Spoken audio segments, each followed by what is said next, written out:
అదండి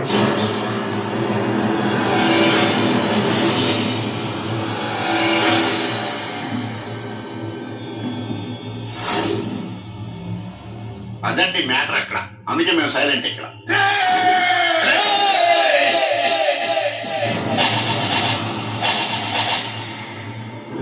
నీకు బెయిలిపించింది గుళ్ళో దేవుడు కాదురా, నీ గుండెల్లో కూర్చున్న యముడు.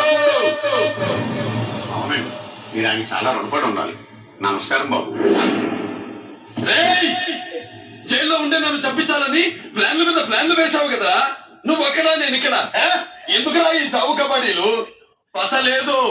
Face to face, hand to hand, dare to dare, direct గా ఇక్కడే డిసైడ్ చేసుకుందాం. నీ కలేజా ఏంటో చూడాలనే జైలు దర్వాజాలు తెరిపించి నిన్ను బయటికి రప్పించా. ఏంట్రా గుడ్ల పగించి చూస్తున్నావు? కండల్లో తమ్ము, గుండెల్లో ధైర్యం ఉంటేరా నెత్తుల్లో ఉడకబడతా కొడక. 24 గంటల్లో నిన్ను వేసకపోతే నిన్ను బెదిరించిన కాదు. ఎదురుగా మనిషిని పెట్టుకుని 24 గంటలు గడువు అడుగుతున్నావు. నువ్వే మగాడివిరా? 24 గంటలు టైం అడుగుతున్నావు. నవరాత్రులు ఈ రోజే మొదలవుతున్నాయి. ఈ 9 రోజులు నీకు గడువిస్తున్నా. ఈ 9 రోజులు ఎన్ని అవతారాలు ఎత్తుతావో ఎత్తు. నువ్వు కంసుడిపై వస్తే కృష్ణుడిని కంఠం కోసేస్తా, రావణుడిపై వస్తే రాముడిని 10 తలలు కొడతా, ఇరుని కశిపుడిపై వస్తే ఉగ్ర నరసింహుడిని పేగులు తెంచి రుద్ర వేళ వాయిస్తా.